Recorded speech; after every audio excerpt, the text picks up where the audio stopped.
Hello and welcome to this episode of Talkin Trim. I'm Jonathon Skinner and today we are looking at the boot trunk area for the Jaguar S-Type and Jaguar 420 models. So this consists of a few kits combined to make up the boot area or boot trunk area. Before I go any further, let's just work out where we're talking about in the car. So apologies for the quality of the photo, it's an old book, black and white pictures, but this is the boot area of a Jaguar 420, also the same as a S-Type.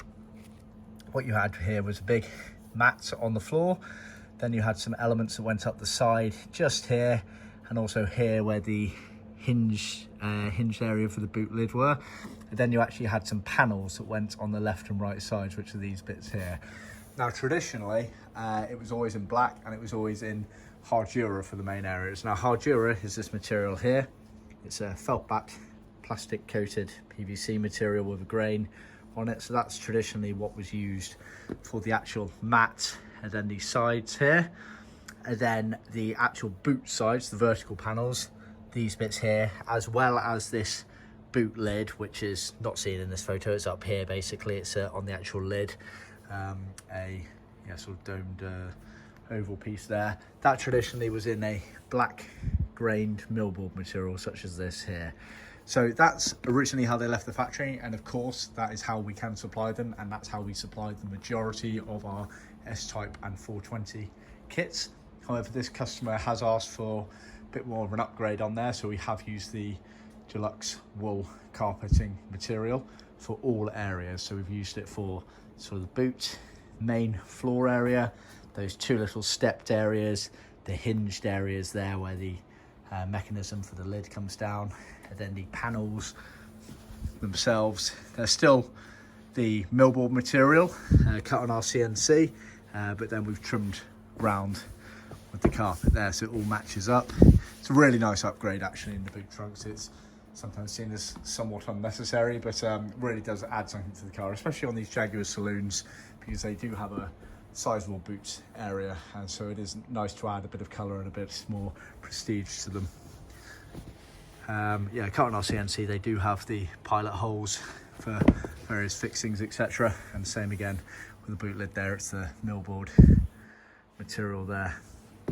As with all of our carpet and flooring kits, we use Leathercloth to bind the edges, not vinyl, Leathercloth strictly, which is the original stuff that was used by Jaguar back in the day, sometimes referred to as vinide, for those spending some time on the internet and on forums.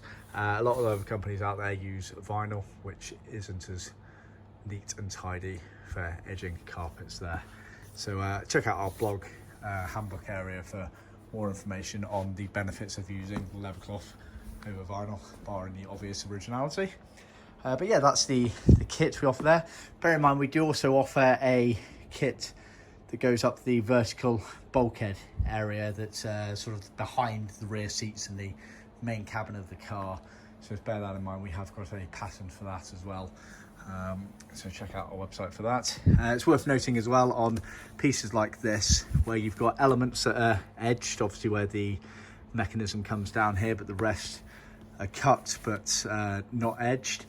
We often oversize them, top to bottom, back to front, etc., so that it allows easier fitment in the car. Now obviously this is the dominating area of the fitment in the car, so they line that up nicely, but because we oversize them, we've got a lot of experience in making these kits.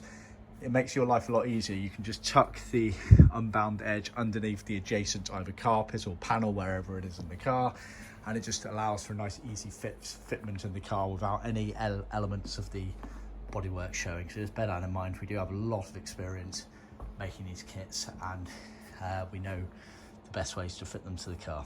I think that covers it. Be sure to check out our handbook. It's ever evolving, more information going on there. We do plan on putting a lot of guides up there on how best to trim these things, but so always keep up to date on that. In the meantime, thanks for tuning in. Please remember to like, subscribe and share this with other classic car enthusiasts, and be sure to check out our next video. Thanks.